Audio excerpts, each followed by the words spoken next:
Hello everyone, long time no see. Today in our studio we're gonna have the Armored Core 6, the Fires of Rubicon. The Armored Core fans have waited a long time to see FromSoftware Mech battling series return, and the wait has been worth it for Armored Core 6, Fires of Rubicon. Where the legacy of this franchise was once the bitter taste left by AC5 and Verdict Day, Fires of Rubicon offers exactly what was needed to rejuvenate it.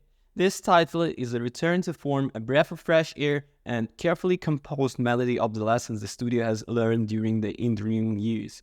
The premise of Armored Core will be well known to fans who've been following the game progress.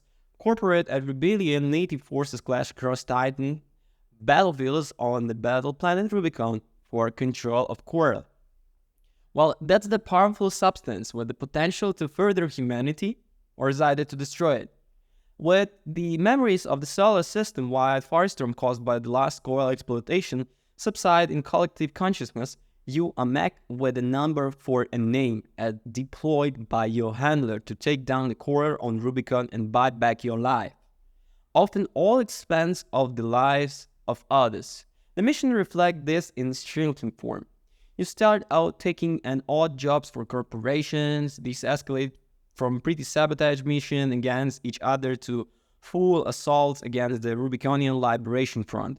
You'll carry out missions for every faction without mercy or compassion. There's no room for either on Rubicon. It's a perfect add-on brand capture of the tone and themes that uphold Armored Core's identity.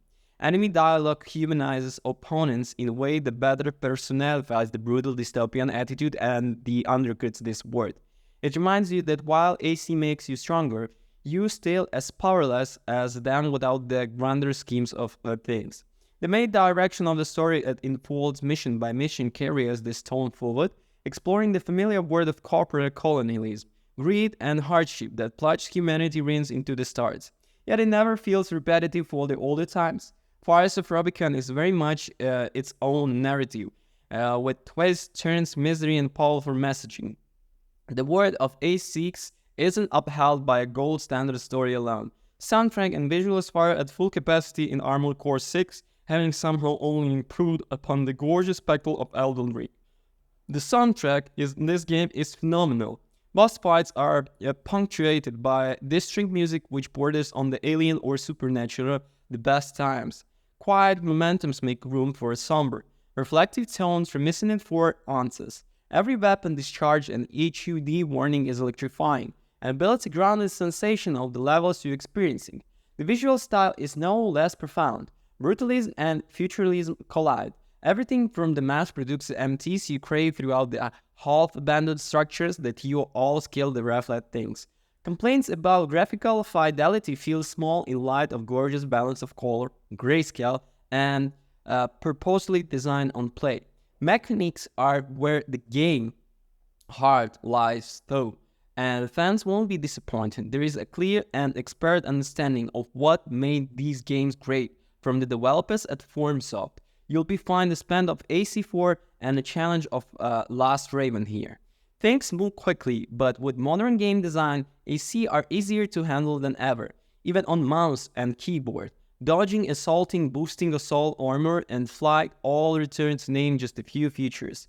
Every one of them is well integrated to the core gameplay, and this provides the better flexibility than even playing.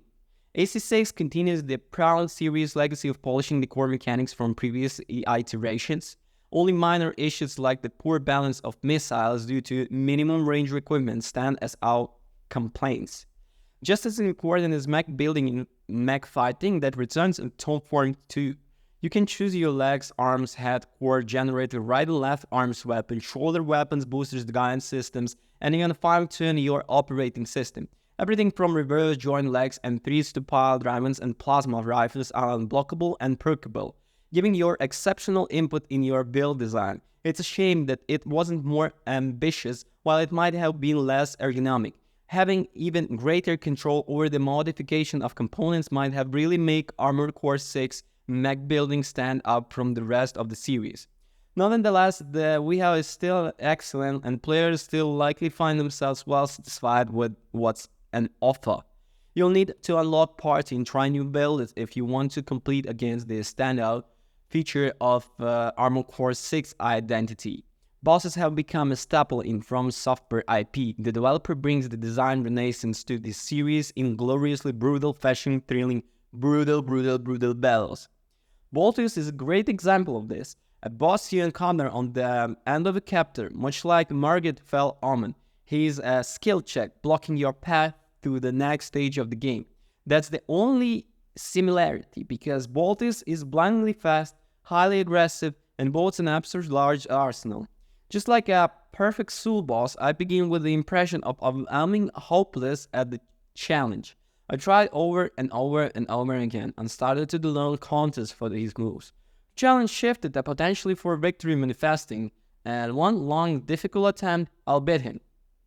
It was the first time since attacking the Twin Princes during my first run of Dark Souls game that I felt a sense of,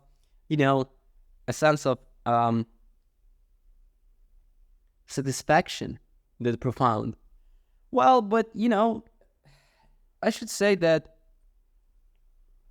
not every boss is like a Baltius. Some in shorter missions are disappointingly non-threatening.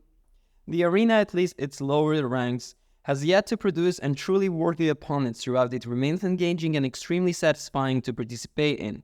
But when it occurs, the boss fight needs to be big or important, or working around to find feasible paths to the victory. This never feels poorly balanced against the need to learn a boss and stay persistent through. A6 brings the energized, addicting combat to its predecessors and fold in bosses with a modern studio design philosophy. Many deserve places in the FromSoftware Boss Hall of Fame. Armored Core 6, Fires of Rubicon, is nothing short of a masterpiece. Every positive lessons FromSoftware has learned since the series' long hiatus has led to experience that returns the series to form and brings something new. Tone, aesthetic, story, and gameplay all synergize to form an experience that could uplift Armored Core to the prestige of Souls and Elden Ring, as it has long deserved. It is the quality to expect for the franchise going forward.